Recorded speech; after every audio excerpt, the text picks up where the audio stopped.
It-8500 persuna li jgħixu ħal-Tarxin se jibdew igawdu minn 7 servizzi f'ċentru komunitarju tas-saħħa ġdid fi triq il-Karmnu f'ħal-Tarxin.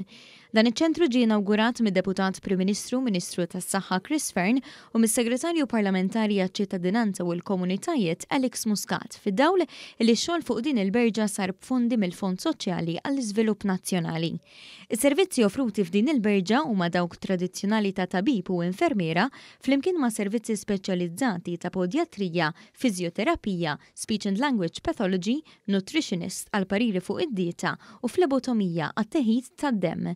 Biex dan kien possibbli l-ħidma ma waqfet xejn anki tul pandemija.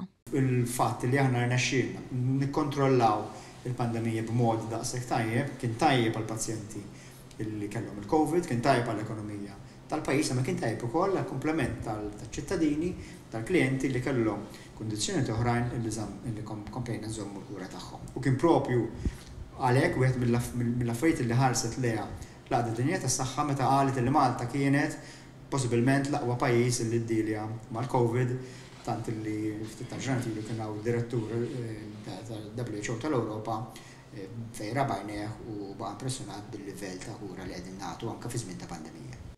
Mindu sar il-ftehim mal-NDSF fl-2019 infetħu 17 il-klinika madwar il-pajjiż.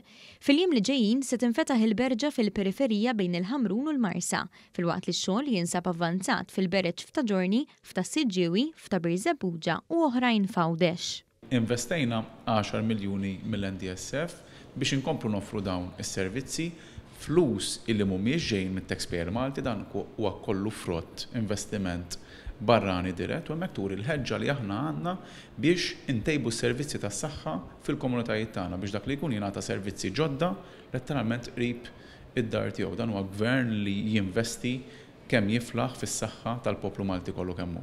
Is-servizzi fiċ-ċentru komunitarju tas-saħħa ta' ħal-Tarxin se jibdew jingħataw mill-ġimgħa d-dieħla u f'dawn il-ġranet ir-residenti se jirċievu d-dettalji fid-djarhom dwar kif jistgħu jaċċessawhom.